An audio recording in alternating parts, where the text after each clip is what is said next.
무신론 회의론자가 소명을 발견하다. 대학 교수 폴 림. 교회에 실망한 18세 대학생 폴 림은 성경에 등을 돌린다. 그는 스스로를 무신론자라고 표현하며 술을 많이 마시고 성공을 목표로 살아간다. 하나님이 그가 전혀 예상치 못했던 곳에서 그에게 말씀하실 때까지.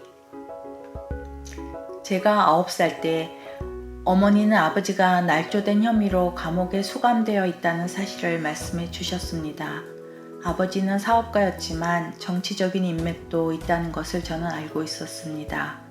우리 가족은 그다지 종교심이 깊지 않았고 고향인 한국에서는 그저 가끔씩 교회에 갔습니다. 아무도 저에게 기도하는 법을 가르쳐 주지 않았지만 하나님, 만약 하나님이 계시다면 아버지를 다시 집으로 보내주세요 라고 말했던 것을 기억합니다. 그러나 아무 일도 일어나지 않았습니다. 그리고 시간이 지나면서 저는 그냥 하나님께 화가 났고 이렇게 말했습니다. 당신은 존재하지 않습니다. 존재한다면 당신이 아버지를 감옥에 가두고 열쇠를 던져버린 것이니까요. 교회의 아웃사이더. 아버지가 감옥에서 풀려난 것은 3년 후였습니다.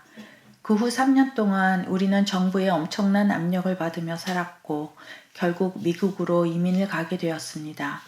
저는 이 새로운 삶에 대해 많은 기대를 했지만 학교에서의 첫 해는 비참할 뿐이었습니다. 저는 도대체 내가 누구인지 알아내려고 열심히 노력했습니다.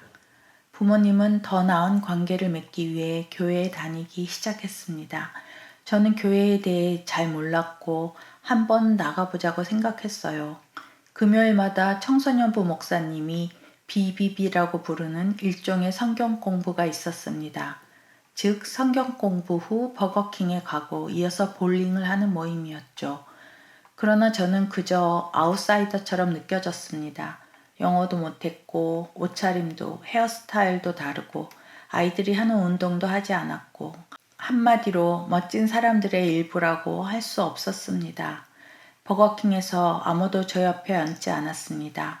하지만 최악의 상황은 혼자 볼링을 하는 것이었어요. 저는 그 몇 년 동안 진정한 친구를 사귈 수 없었습니다. 교회는 갔니? 저는 예일대학에 합격했을 때 무척 기뻤습니다. 한편으로는 마침내 이 끔찍한 교회에서 벗어났다는 것과 다른 한편으로는 이제 지적인 수준에서 좋은 삶을 살고 싶었기 때문입니다. 예일 대학은 아주 훌륭한 교수들이 있는 세계 최고의 대학 중 하나입니다. 교수님 중 한 분이 우리에게 성경은 훌륭한 책이지만 여러분의 삶의 기초가 될 그런 종류의 진리는 아닙니다. 라고 말했습니다. 그는 성경의 오류에 관해 이야기했고 저는 18세의 신입생으로서 그것을 받아들였습니다. 왜냐하면 교수님은 어떤 일종의 권위를 발산했고 저는 그저 성경이 말하는 모든 것에서 벗어나고 싶었기 때문입니다. 저는 친구들과 술을 많이 마시고 파티를 했는데 매주 어머니와 전화 통화를 할 때면 어머니는 교회는 갔니? 라고 물으셨습니다. 저는 어머니를 사랑했고 거짓말을 할 수 없어서 전날 밤 마신 술로 숙취가 아무리 심해도 주일에는 셔틀버스를 타고 한인교회에 갔습니다. 수련회. 어느 날 어머니는 저에게 기독교 수련회에 가자고 하셨습니다. 누나가 목사와 약혼을 했는데 학생 수련회를 주최한 사람이 바로 이 목사였습니다.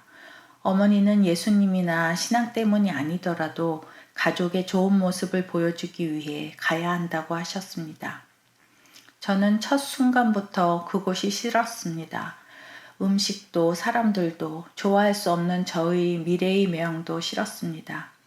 마지막 날 저녁 저는 이제 집에 가기만을 기다리고 있었는데 몇 명의 학생들이 앞에서 이런 노래를 불렀습니다. 제사를 드리는 것보다 순종하는 것이 더 낫다.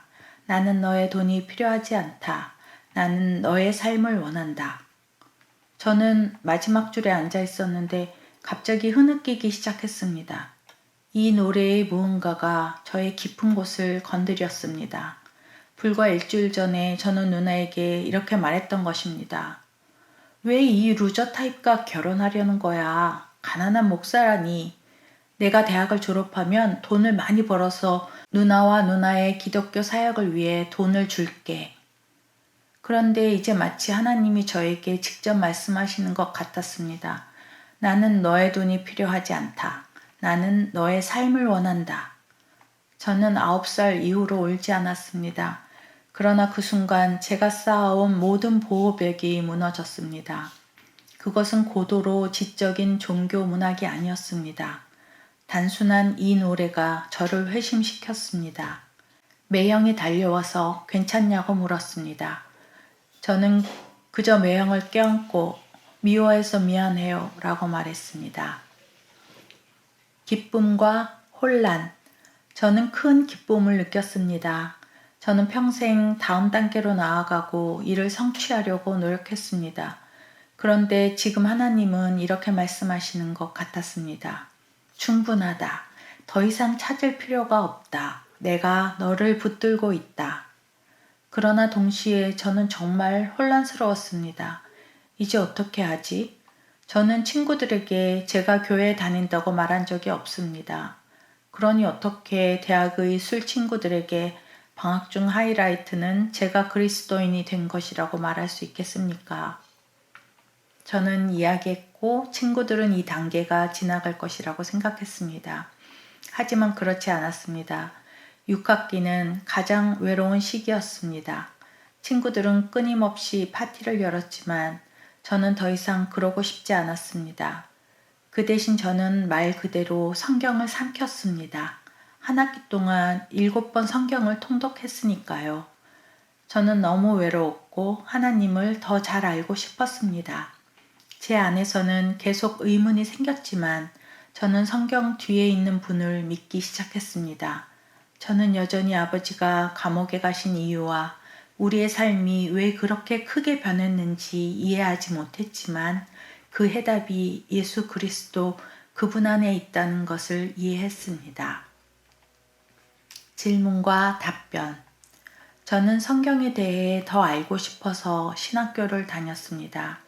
이곳에서도 여전히 질문이 있었습니다. 성경이 사실인지에 대한 의심이 아니었지만 그럼에도 교회 안에서는 그러한 질문을 해서는 안 될 때가 많았습니다. 운이 좋게도 저는 함께 이러한 질문에 대해 고민하는 사람들이 주위에 있었습니다. 그중 한 명이 저의 매형이었습니다. 그는 처남이 질문이 많다는 걸 알아.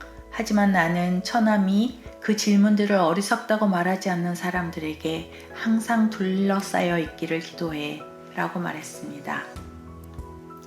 제가 가르치는 세속대학에서 저는 종종 그런 질문을 받고 학생들과 함께 그것에 대해 생각합니다.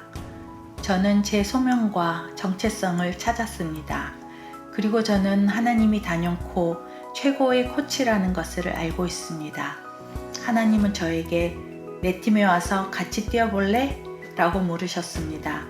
그리고 제가 팀을 위해 충분하지 않음에도 불구하고 하나님은 저를 부르셨습니다. 저에게는 예수님을 따르는 것, 하나님께 발견되는 것이 무엇보다 큰 기쁨입니다.